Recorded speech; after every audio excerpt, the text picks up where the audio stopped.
Welcome to Healthy Mama Hacks, a weekly mini podcast where I share my best tips for hacking your healthy mama life with simple tips for easier eating, cooking, and living a healthy mama life in 20-ish minutes, about the time it takes you to fold a load of laundry.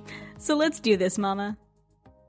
Hey friends, welcome back to another episode of Healthy Mama Hacks. I'm Chris, trained chef, recipe developer, culinary instructor, and busy mama. And the reason I'm sharing all of this with you is that today is part 4 of our Cooking with Kids series, Kids in the Kitchen. Let's get our kiddos into the kitchen alongside us, whether or not we are trained chefs, whether or not we have a ton of experience in the kitchen ourselves. It is so important to get your kids in the kitchen from as young an age as you can. And in the last 3 episodes of this series, we talked about the why, the benefit of getting your kids in the kitchen, the when to start to get your kids in the kitchen. Hint, hint, it's never too early, it's never too late. How to start getting them in the kitchen. In episode 2, we talked about preparing to cook with kids. We talked about everything from tools, essential skills, and kitchen safety. And last episode, we talked about skills that your kids can start to learn, things they can start to help you with in the kitchen from ages 2 through 5. So in today's episode, first of all, if you haven't listened to at least the first episode, if not the first 2 episodes, I want you to go back and listen to those first, because that will give you a good overview of why this is so important. And then come on back here. Remember that even if your kids are just getting into the kitchen now is the perfect time to start. Whether your kids are 6 months, 6 or 16, you can find something for them to do alongside you in the kitchen and start teaching them the essential skill of cooking, even if that means you guys are learning alongside each other. So in last week's episode, we talked about kind of the toddler preschool stage. And today I want to talk about the elementary school stage into the middle school and high school stage when it comes to learning how to cook. So my background with this is that I have I've taught dozens of kids throughout the years how to cook. I've taught a ton of private cooking classes. I've taught group cooking classes all the way back to when I was in high school. I taught classes at a local guild, so it's kind of like a community center, to elementary school age kids. We did very, very simple recipes at that point, because at that point I didn't even have any professional culinary experience or knowledge, but I just loved teaching kids how to cook. So I've been teaching kiddos in this age range how to cook since I was a kid myself. And teaching private classes has been one of my favorite things to do, because especially with the kids at different ages, it's been a way that I can really sort of tap into what kids can do in the kitchen, because I think oftentimes we don't give our kids enough credit for the things that they can do with just a little bit of skill and a little bit of confidence. So I talked in the last episode about the ages 2 through 5 being the phase of kids starting to observe you in the kitchen, explore food, and play with food, because kids learn through play, they learn through observation, they learn through modeling. Now, if your kids have seen you in the kitchen for several years and now they are 6 or 12 or 16, however old they are, but they haven't been in the kitchen, they might already have spent some time observing and exploring in the kitchen.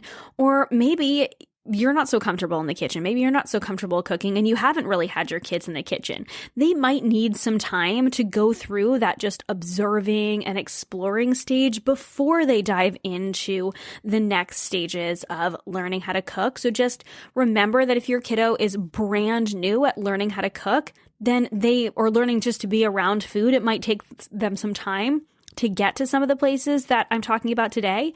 But if your kids have been in the kitchen since they were young, or they have been around you cooking since they were younger, they are likely very ready to dive into a lot of these different things that I'm going to talk to you about today.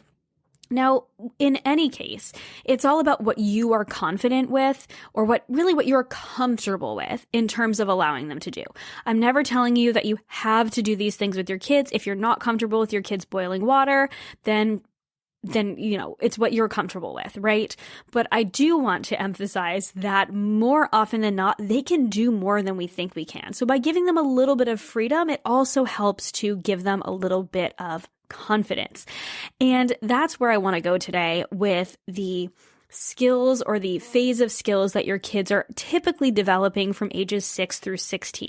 This is usually the point, if they have been in the kitchen a bit growing up. I guess a 6-year-old is not a grown up, but if for the last few years, if they've been in the kitchen with you at all, they're usually ready to start to advance in the kitchen. And so they're learning foundations. So they're learning the foundations of things like knife skills, of creating a recipe, of actually making a meal. And then they're also building on that confidence. So when they're 2 through 5, they're more observing, exploring, playing. But then by the time they're 6 and up, they're usually ready to start learning those foundations of cooking and to gain that confidence so that when they do leave the house, they have the confidence to make a meal for their friends, or when they're off in their first place, they know that you're confident that they can make themselves a bowl of oatmeal for breakfast and a sandwich for lunch and a basic pasta dinner, right? Or maybe your kids are super into cooking and they're going to be able to make themselves a beautiful pad thai with some tofu and shrimp and crushed peanuts for dinner. It all depends on your kiddo. But the essential skills of just learning the basics of cooking are helpful for every kiddo, whether they are super passionate about food or you just want to make sure that they can boil pasta without having to call you once they're in their first apartment. Not that you're not going to want them to call you. I'm sure you are, right? As moms, we still want them to call us, but you want to know that they can do it and they're going to be able to feed themselves. So this is the stage where they can start learning those foundations and start gaining more confidence in the kitchen. So let's dive in to some of the skills and the things that they can help you with in the kitchen. Just like in the last episode, there is going to be a printable that goes along with this that will organize these in just a little bit more of an organized fashion. These are not in any particular order of skills that they should start this one before this one. And remember, it all has to do with what you are comfortable having them start with, and then you can kind of move them up as you see fit. But I do think some of these things are important to learn before others, right? So things like knife skills. So let's start there. By the age of 6, your kiddo is likely old enough to start learning basic knife skills. So going beyond using that plastic kid's knife and maybe using a stainless steel knife, maybe not, depending on if they've used a knife before and if they're comfortable with the knife. If they're not comfortable with using a metal knife or stainless steel knife, don't go there yet. Just wait until they're comfortable. But if they're comfortable, I joked in, I think it was the first episode of this series about my older daughter, my 8-year-old, just going into the kitchen and cutting herself up a bowl of strawberries without us there and being like, okay, now we're impressed and we know you can do it, but next time, just like, please make sure that there's an adult in the room. That's why it's important to go over safety rules before. So, even those of us who've been in the culinary world for a decade, sometimes we forget to remind our kids that we still need to be there. But she is very comfortable and confident with a knife because she's been using a knife for a couple years now. And so if they are comfortable, then it's all about teaching them those basic knife skills. And if you need to learn those basic knife skills, come to one of my cooking classes and you can learn those and then teach them too. But at this point, once they learn those basic knife skills, especially if they've been, I don't want to say playing with knives, but if they've been practicing with really soft items, so bananas, strawberries, mushrooms, if they've been practicing with those, then they're probably ready to start cutting harder ingredients. So slicing their own apples or, being able to cut up that carrot for that soup, right? So you might, slippery items like onions, things like that, you might need to wait until they're a little bit more comfortable with that stainless steel knife before you get into those. But I think all of these things are really important skills for kiddos to have. So starting with those basic knife skills and then moving on to cutting harder ingredients is a really important basic skill. Something else that your kids can help you to do from the age of 6 on is planning a meal. So starting to understand the different components of a meal. So just cooking pasta and putting it on a plate isn't a full meal. You need something else with it. You need some sort of a sauce usually. You need usually some sort of a protein and or a vegetable. Both, in my opinion, is great. And so they can start planning things out. Okay, we want to have pasta tonight. So What kind of sauce are we going to put on the pasta? What kind of protein are we going to have with the pasta? What goes with that sauce? Like what flavors go with that sauce? What kind of vegetable do we want to have on the side?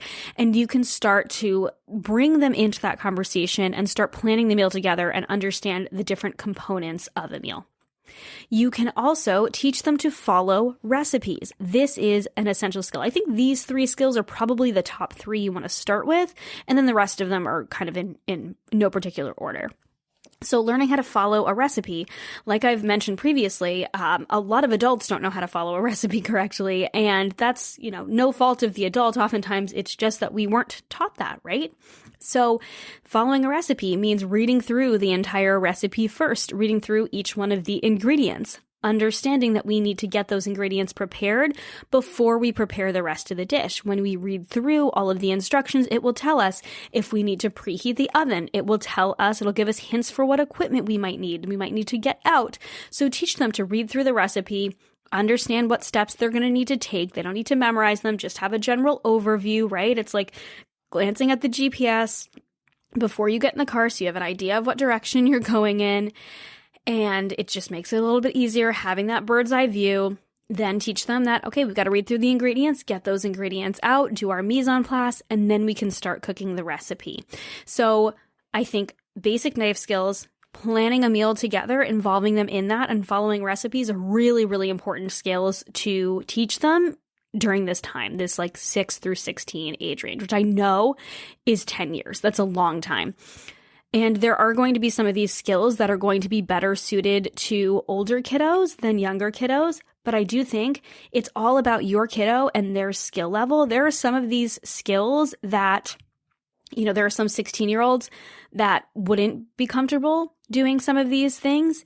And the 13-year-old I worked with a couple years ago, we did a whole 12-week cooking series together. I mean, he's cooking full meals himself, baking bread, he's, and real, incredible, Asian food. He's great. He's got it. I guess he's not 13 anymore. He's 15 now, but time flies. But he would be confident doing these. There are some of these things where, my 8-year-old might be confident doing these, but your 12-year-old might not. So remember just to keep your kid in mind when it comes to these. Some of them are more simple than others. One of the ones that's quite simple, but I think is a really great skill for kids to have, is just making a basic smoothie. So being able to make themselves a smoothie helps your kiddos to start to understand flavor combinations, right? So which fruits go together. Maybe if you've encouraged them to put in a little bit of spinach, how much spinach, tastes good in my smoothie, how much, it also helps with ingredient ratios. In order to blend it, I need a certain amount of liquid, so milk or water, or maybe a little bit of juice, whatever they're going to use. And it can also help them to understand things like, okay, maybe we want to add a little bit of protein so it keeps me full. If it's supposed to be a meal rather than a snack, maybe we add some peanut butter. So flavor profiles, and then it gives them that autonomy to be able to make themselves a quick meal, right? So a smoothie can be a meal. So it can be a breakfast, it can be a lunch. My 8-year-old loves making herself smoothies for breakfast. We have a kid's protein powder. She knows she can use that, and she will mix together. Usually it's milk, fruit, and protein powder. Sometimes she adds some nut butter. She's not a huge fan of adding greens because she doesn't like the color, but she eats greens in other areas, so I'm not too worried about that. But making a smoothie is a really great way to get your kids started, and it's something that they'll be able to do themselves as well.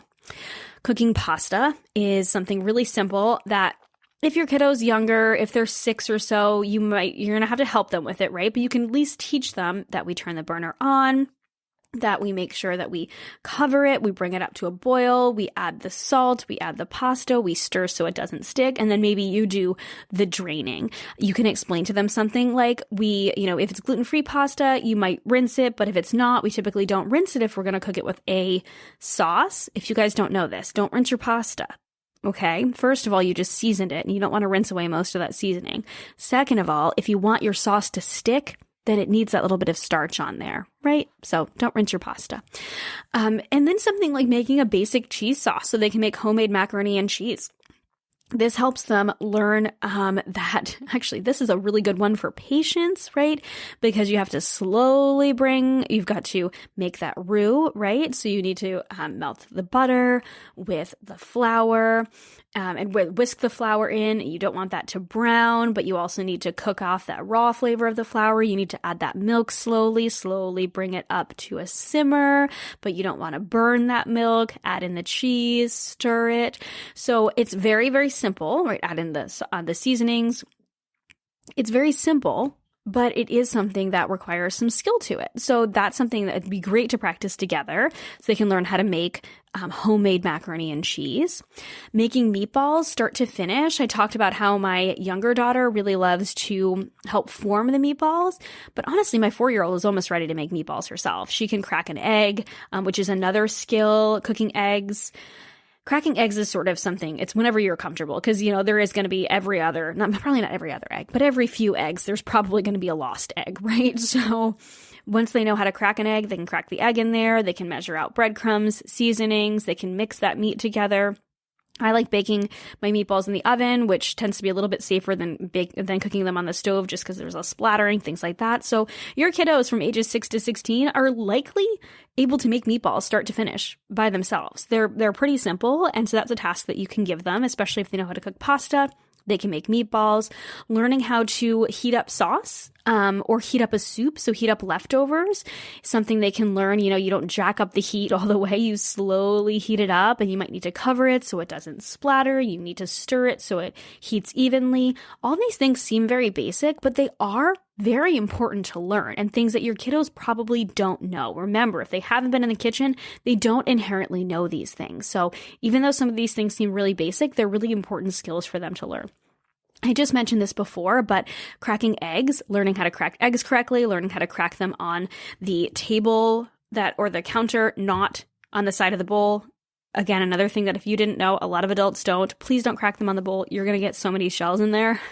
Lightly crack them on the counter and then crack them into the bowl. Teaching them how to crack eggs, how to scramble eggs is a really good basic skill so they can make themselves eggs. If they can make themselves eggs, then they have protein for pretty much any meal, right? You can have eggs for breakfast, lunch, or dinner. They're my favorite food. So I think you can have eggs 3 times a day if you want to. They're so good. So cracking eggs is really good. Also, when they get a little bit older, learning how to hard cook eggs is a really good skill for them to have as well, because they're great on top of salads. They're great on their own as a quick snack for breakfast, over avocado toast. Making egg salad, so many different ways you can use them. So I think teaching your kids skills that they can use or ingredients that they can use in multiple ways is really powerful and really helpful.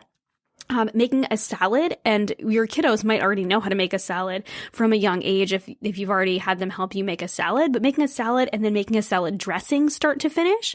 This is a great way to help them to understand different flavor components, right? And why it's important to have a good, the right ratio of vinegar to oil. You can teach them about emulsification. So I oftentimes like to add a little bit of mayonnaise to my salad dressing, which helps to hold the dressing together instead of it separating. So that's something that you can teach them. Different seasonings. If you season a salad dressing, letting it sit so that those flavors infuse into the salad dressing, not dressing the salad too soon because then it gets soggy.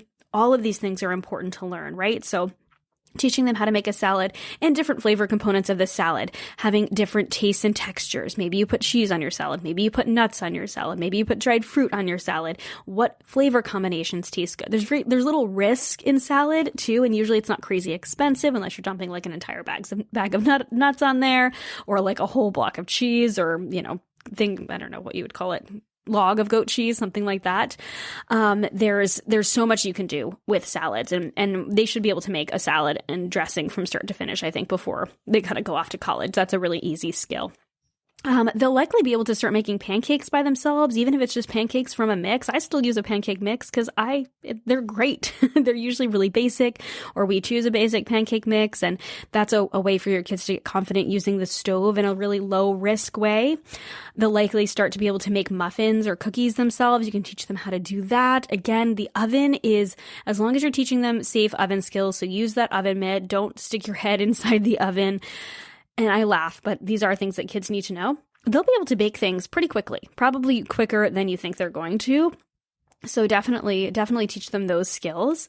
I think by the age of, at least at the latest, I would say 8, they should be able to start making their own lunches, especially if it's not a cooked lunch. It's just, a sandwich, or my kids just like deli meat with some sort of a dip and veggies and fruit. Those things are so easy to make. So give them the autonomy of making their own lunch once or twice a week. Maybe eventually they start to make their own lunch every day of the week. That would be great, right? Save mom a little bit of time, and they're also gaining that confidence in the kitchen. By the time they are really and again, I'm just giving kind of random ages, but by the time they're probably close to 10, maybe 9 or 10, they'll probably likely be able to start browning some meat and making a meat sauce on the stove, a really basic meat sauce. So that's something that they can do. There's less risk in it in terms of other types of meat, like cooking chicken, which is definitely a skill that they can learn, but it is important that they understand that chicken needs to be cooked to 165 to make it safe. So it's something like ground meat is pretty low risk because it's pretty easy to know when it's done. So that would be great. You can teach them how to brown meat for tacos or meat sauce. And then as they start to get a little bit older, so those are all skills that I think are pretty well suited to kids who are probably under the age of 11 or 12. And then as they get a little bit older, then they can start doing some more advanced things. So they can start breading on their own. So kiddos who are 3 or 4 can help you bread, but they can start to bread and then pan fry. So they might be able to pan fry a thin cut chicken breast. The reason I say thin cut is because, again, it's just a little bit easier to know that it's done when it's a little bit thinner. So start them with those, build their confidence, and then they can move on to bigger pieces of meat, things like that, right? So they can bread and pan sear on their own, teaching them how to pan sear and finish in the oven. They might be able to start learning how to use a grill pan or a saute pan to cook burgers. That's something they should oftentimes be able to do. They can probably make their own burgers at this point from ages, probably 11 on. And then just basic meat cookery, right? So like I said, breading chicken and pan frying, maybe finishing in the oven, maybe a basic steak, something like a flank steak that they could cook in the pan is something that you can teach them how to do. Fish, a very basic fish, cooking a basic salmon on the stove and or in the oven. It's also the age where you can start teaching them how to roast vegetables. So earlier on, I would typically stick to, just for kiddos, like salads and maybe steamed vegetables, because it's easy to do those on the stove. But then eventually you can teach them how to roast vegetables, which, I don't know. Honestly, I think kiddos under the age of 11 could probably learn how to roast vegetables as well. It's just about having those knife skills, adding the oil, seasoning them, popping them in the oven. I think they can probably do that too. So I have this in the older category, but I think they can start roasting vegetables a little bit earlier if they're at that point too. When they're a little bit older, it's also a good time to start to teach them how to make different types of sauces. So maybe they can make that basic cheese sauce. You can experiment with other types of sauces as well, and maybe start learning how to use something like a food processor or other tools like that. They can make something like a homemade hummus or a bean dip. Those are really easy things that your kids will likely be able to do independently by the time they're like a preteen or a teenager. I know it seems crazy. Is my 12-year-old going to be able to make hummus? Yeah, they probably can, as long as they're confident with using the tools. They can open up the can, drain the chickpeas, add the tahini and the lemon juice and whatever else they're going to put, the cumin, the salt, whatever else they're going to use for the hummus. They can make a hummus and they can have themselves a really delicious snack. At this point, they can probably also make themselves pita chips and slice up some vegetables alongside. How cool is that? They can serve their friends a little Mediterranean platter for a snack, for an after-school snack when they have their friends over. These are all things that just by learning those basic skills, they can build up to the point where they're going to be serving their friends a delicious Mediterranean-inspired dinner a couple years once they're on their own. Maybe they're in college or maybe they're out of college. So those basic skills add up. This is the point too, once they're kind of past that 11 or 12 age and they've got those basic skills, they can start cooking meals independently. They'll be able to start making things like the burgers I mentioned, or the breaded chicken I mentioned, or meatballs, or a meat sauce, tacos. They'll be able to start learning things like how to make a basic soup or a basic curry. One-pot meals are really great. They'll be able to start doing that, and you'll be able to maybe hand over one of the meals each week to them and be there for when they need it, for when they have questions, but allow them to try, allow them to experiment, allow them to burn things sometimes. That's how we all learn. Even those of us who have been to culinary school, we've all burned things. We all still burn things sometimes. A couple days ago, I set off the fire alarm for goodness knows. I have no idea. The pan was just a little smoky, and I set off the fire alarms. It's always probably my deepest fear in a cooking class is, well, other than cutting myself, knock on wood, is that I will set the fire alarms off, and that would just be a hilarious disaster. So, it happens, right? But let them fumble a little bit, right? So let them start to cook independently. Let them start to learn through doing. This is also the age where they can start to learn about different cuisines and flavor profiles. So ask them what cuisines they're interested in learning more about. Ask them what foods they want to try from maybe places they've eaten at, from takeout places or restaurants you've gone to. What kind of foods, what kind of recipes, what kind of cuisines do they want to learn about? They can start learning about pairing flavors. It's a great time to allow them to grow and to allow them to explore. And last but not least, at this age, it is a great time to encourage them to start creating their own recipes, even if it's just a twist on chicken soup, or it's some sort of a deli meat roll-up with a different spread or something like that. Just encourage them. If they want to start creating their own recipes and inventing their own things, my daughter has like 15 different variations of lemonade she's come up with over the years, including one that was made with the Christmas tree droppings. We didn't drink that. No, we told her that we weren't going to do that. But it was a great idea. We'll stick to the strawberry lemonade. But you know what? Just encourage the creativity, right? Encourage the creativity. When she's a little bit older, she'll probably realize that pine needles are just they're probably not what we want in our lemonade. But you know what? That's okay. She's interested. She's, experimenting, and encourage them to do that, to cook independently, to try new cuisines, to invent their own recipes. This is how they learn. Just like the little ones, they learn through exploring and through play as well. So as much as you can, remember that, even when they're older, there's probably still going to be a little bit of a mess, especially if they're just getting into the kitchen. It's never too late. And again, I keep reiterating this, and I want to every time. You do not need to be a master chef. You do not need to have a culinary degree or ever even having taken a cooking class. If you know these basic skills, or you want to learn these basic skills, then you guys can learn right alongside each other. I would love to see you in a cooking class with me. Your kids are always welcome, whether they are in a kid-specific cooking class or they are in just a general cooking class. I do cooking classes several times a year, oftentimes several times a month. So I would love to have you in a cooking class along with us, learning alongside your kiddos. It's such an important skill. And I truly hope that this series has been helpful for you. Please find me over on Instagram. Share pictures with me of you cooking alongside your kids. Share any questions you have about cooking with kids. If you like this series and you want more, there are so many more things we can dig into when it comes to getting kids in the kitchen and cooking with kids. So definitely reach out. Definitely share with me what you're cooking, and share with me what you loved about this episode and this series and what you want to learn more about. I appreciate you listening, and I hope to see you in a cooking class soon, especially with your kiddos. And I will catch you in the next episode. I'm really excited for next month's Healthy Mama Hacks. It's kind of a series, kind of not, but there are some well-requested episodes. So I'm excited to dive in to all of those with you. Until then, I'll catch you in the next episode. Thank you so much for listening to this episode of the Healthy Balanced Mama podcast. If you loved it, would you take a screenshot and share it with a friend over on Instagram and tag me in it? It helps me so much to know what you love and are taking away from each episode. If you really loved it, would you hop over to iTunes and give me a star rating and review? Every rating and review helps this podcast be seen and heard by more women who need to hear the message of balance and wellness without deprivation. It's the best free gift you could give me. And as a reminder, the information and opinions on this podcast are meant for education and inspiration only and are not to be taken as medical advice, diagnosis, or treatment. Please consult with a trusted practitioner before making any changes. Have a beautiful day, friend, and I'll see you in the next episode.